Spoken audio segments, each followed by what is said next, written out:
The hip thrust is an exercise for training the glutes and hamstrings muscles in the back of your legs and hips. For this exercise, you'll need a sturdy bench and a dumbbell or hand weight. Begin seated on the floor on one side of the bench with your knees bent and your feet on the floor a little bit wider than hip width apart from each other. Place the dumbbell in your lap just above the hips and hold it steady with both hands. Lean back against the bench so that the edge of the bench is just below your shoulder blades. Press your heels into the floor and lift your hips up off the floor to come into the starting position. Keep your abdominals engaged and your back straight throughout this exercise.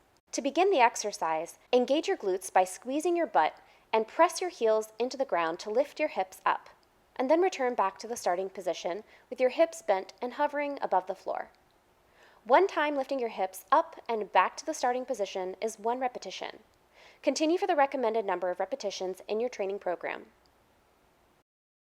To increase the engagement of your glutes, you can wrap a loop resistance band or mini band around your legs just above your knees. Try this exercise out and let me know what you think in the comments. Make sure to like this video and subscribe for more trainer tips and exercise tutorials.